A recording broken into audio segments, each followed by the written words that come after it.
Welcome to Ironic Study. Hello अस्सलाम वालेकुम dear student, आज हम स्ट्रक्चर ऑफ गोल्जी एपरेटस पर बात करेंगे। और जैसे कि हम बता चुके हैं पहले कि अल्ट्रा इलेक्ट्रॉनिक माइक्रोस्कोपिक स्ट्रक्चर जो गोल्जी कॉम्प्लेक्स का हम यहाँ ड्रा करने वाले हैं वो हमारे पास डेल्टन ने पेश किया था, जिसकी वजह से गोल्जी कॉम्प्लेक्स को डेल्टन कॉम्प्लेक्स भी कहा जाता है। तो डेल्टन ने हमारे पास जो स्ट्रक्चर पेश किया था उसके मुताबिक जो गोल्जी कॉम्प्लेक्स है उसके 3 एलिमेंट्स होते हैं। वन गोल्जी बॉडी 3 एलिमेंट्स पर मुश्तमिल होती है, जो हमारे पास ये हैं। नंबर 1 हमारे पास है सिस्टर्नी, नंबर 2 हमारे पास है वैक्यूल्स एंड नंबर 3 हमारे पास है वेसिकल्स।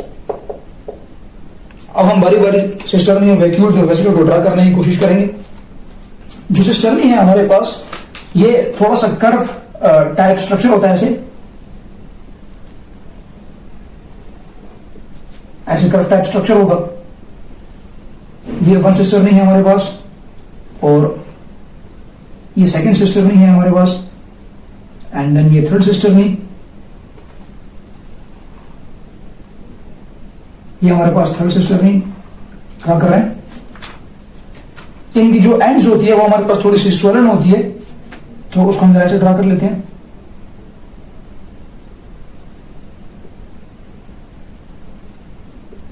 यहां पर भी हमारे पास स्वलन एंड होती हैं, बोथ साइड पे इनकी जो एंड्स होती हैं वो स्वलन होती है, और थोड़ा सा कर्व टाइप स्ट्रक्चर होता है। इसकी जो एंडिंग साइड है हमारे पास, नीचे वाली जो साइड है ये हमारे पास होती है close to nuclear membrane, close to nuclear membrane. और जो अपर साइड होती है ये होती है क्लोज टू प्लाज्मा मेम्ब्रेन। ये वाली साइड हमारे पास क्लोज टू प्लाज्मा मेम्ब्रेन होती है और नीचे वाली साइड हमारे पास क्लोज टू न्यूक्लियर मेम्ब्रेन होती है। जो हमारे पास डाउन साइड है उसके हमारे पास चंद नाम है। इस साइड को हम कहते हैं कॉन्वेक्स साइड, या इसको हम कहते हैं सिस फेस, या इसको हम कहते हैं formative face. So it is also called as convex side और सिस फेस और फॉर्मेटिव फेस, जो हमारे पास क्लोज टू न्यूक्लियर मेम्ब्रेन होगी, या हमारे पास क्लोज टू एंडोप्लाज्मिक रेटिकुलम होगी, दोनों हमारे पास होते हैं। जो ये वाली साइड है हमारे पास क्लोज टू प्लाज्मा मेम्ब्रेन है, और इस साइड को हम कहते हैं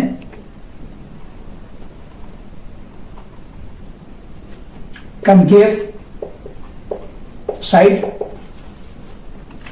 और it is also called as trans face,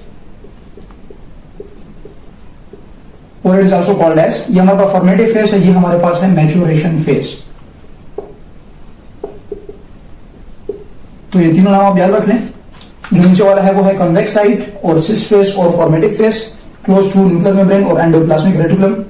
and जो अपर वाली साइड है वो कनकेव साइड है, या ट्रांस फेज है, या मैच्योरेशन फेज है, and close to plasma membrane. और ये पूरा स्ट्रक्चर हमारे पास सिस्टर्नी कहलाता है, यानी कि ये वाला और ये वाला जो पूरा होल स्ट्रक्चर है ये हमारे पास बेसिकली है सिस्टर्नी।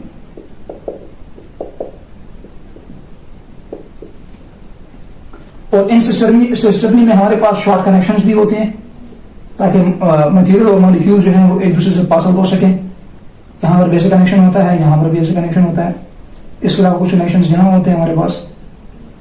तो ऐसे ये कनेक्शन भी इनके पास पाया जाता है। ये जो स्वोलन एंड है हमारे पास ये वाला, इसको हम कहते हैं Golgian vacuole. These swollen end are called as Golgian vacuoles। तो ये हमारे पास सिस्टम नहीं है। अब हम आ जाते हैं वैक्यूल्स के ऊपर। तो वैक्यूल का जो डायमीटर है हमारे पास वो होता है 600 angstrom. The diameter of vacuole is 600 angstrom, और ये हमारे पास एक स्फेरिकल स्ट्रक्चर है और राउंड बड़ा स्ट्रक्चर है हमारे पास। तो ये हमारे पास तकरीबन कनकेव साइड पर पाया जाता है। बिग स्ट्रक्चर होता है हमारे पास ऐसे, और हमारे पास पाया जाएगा कॉनकेव साइड पे। इसको यहां ड्रा कर लेते हैं। तो इनको हम लेबल कर लेते हैं। ये जो हमारे पास कनकेव साइड पे जो स्ट्रक्चर पाया जा रहा है, ये बेसिकली हमारे पास वैक्यूल्स हैं।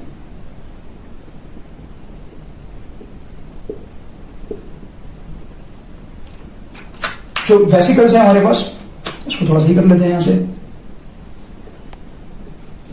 जो वेसिकल्स है ये हमारे पास स्मॉल स्फेरिकल स्ट्रक्चर्स होते हैं और ये हमारे पास प्रेजेंट होते हैं कन्वेक्स साइड पे, यानी यहां पर स्मॉल राउंड स्ट्रक्चर्स।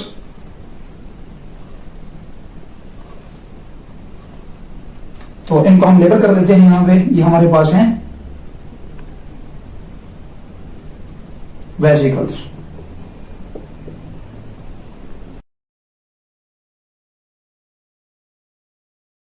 जरा इसको एक बार गो थ्रू कर लेते हैं। हमारे पास जो पहला स्ट्रक्चर है वो है सिस्टर्नी, और इसके दो साइड होते हैं, एक कनकेव साइड, ट्रांसफेज भी कहते हैं और मैचुरेशन फेज भी कहते हैं। ये क्लोज होती है प्लाज्मा मेम्ब्रेन के साथ, और नीचे वाला ऐसा क्लोज होती है न्यूक्लियर मेम्ब्रेन या एंडोप्लाज्मिक रेटिकुलम के साथ, जिसे हम कहते हैं कन्वेक्स साइड, सिस फेज या फॉर्मेटिव फेज। और कुछ हमारे पास वैक्यूल्स पाए जाते हैं जो लार्ज इन साइज होते हैं। सोलन एंड भी होता है जिसे गोल्जिन वैक्यूल कहते हैं, बाद में वो बड़े वैक्यूल्स बन जाते हैं। तो इन हम कहते हैं कि अबाउट 600 एंगस्ट्रॉम होते हैं और ये क्लोज होते हैं हमारे पास कनकेव साइड के पास। वेसिकल्स हमारे पास स्मॉल स्फेरिकल स्ट्रक्चर्स हैं जो कि हमारे पास पाए जाते हैं क्लोज टू न्यूक्लियर मेम्ब्रेन यहाँ पे। तो आप इस तरह एक छोटा सा स्ट्रक्चर ड्रा कर सकते हैं। अब हम जरा इसके फंक्शन को थोड़ा स्टडी करने की कोशिश करेंगे। तो आप जरा यहां पर देख लें कि हमारे पास ये सेल है और सेल के पास यहां पर जो है सेंटर में न्यूक्लियस है। अब न्यूक्लियस में जब हम जैसे कि हम जानते हैं यहां पर कुछ प्रोजेक्शन होगी, ब्लबिंग होगी और स्ट्रक्चर बनेगा हमारे पास। सपोज कर ले ऐसे, ये एंडोप्लाज्मिक रेटिकुलम का स्ट्रक्चर बन जाएगा और यहाँ पे जो गोल्जी अपरेटस है ये हमारे पास यहाँ पाया जाएगा। सपोज कर ले यहाँ पर हमारे पास जो है ना गोल्जी अपरेटस पाया जाता है। अब होता कुछ इस तरह है कि जो वेसिकल्स मॉलिक्यूल है ये वाले स्मॉल स्फेरिकल स्ट्रक्चर जो हैं ये हमारे पास एंडोप्लाज्मिक रेटिकुलम से जनरेट होते हैं। एंडोप्लाज्मिक रेटिकुलम से जनरेट होने के बाद ये आते हैं कन्वेक्स साइड के ऊपर। जब कन्वेक्स साइड के ऊपर ये आते हैं, सपोज कर लीजिए हमारे पास एक स्मॉल वेसिकल्स है जो हमारे पास एंडोप्लाज्मिक रेटिकुलम से आया है। यहां कन्वेक्स साइड पे आने के बाद यहां पर अपनी सिक्रीशन ड्रॉप आउट करेगा, यहां से मूवमेंट करके यहां पर अटैच हो जाएगा और अपनी सिक्रीशन को ड्रॉप आउट कर देगा इस मेम्ब्रेन के अंदर। ये सिक्रीशन इसकी इसमें चली जाएगी। अब ये सिक्रीशन यहां से फ्लो होते हुए इन रास्तों के जरिए मूव करते हुए इन गोल्जी वैक्यूल्स में चली जाएगी। सबसे पहले हमारे पास ये वेसिकल्स आएंगे एंडोप्लाज्मिक रेटिकुलम से, अपनी सिक्रीशन को ड्रॉप करेंगे सिस्टर्नी में कन्वेक्स साइड के ऊपर। यहां से सिक्रीशन मूव करते हुए चली जाएगी गोल्जी वैक्यूल्स में। जब ये गोल्जी वैक्यूल 600 एंगस्ट्रॉम तक साइज में बड़े हो जाएंगे तो ये हमारे पास यहां से कट ऑफ हो जाएगी। जब ये हमारे पास कट ऑफ हो जाएगी तो हमारे पास ये आ जाएंगे कनकेव साइड के ऊपर, यानी क्लोज टू प्लाज्मा मेम्ब्रेन आ जाएगी। अब इन गोल्जी वैक्यूल में बेसिकली क्या चीज है, ये मॉडिफाइड प्रोटीन्स हैं या मॉडिफाइड लिपिड्स हैं जो हमारे पास एंडोप्लाज्मिक रेटिकुलम से आई हैं।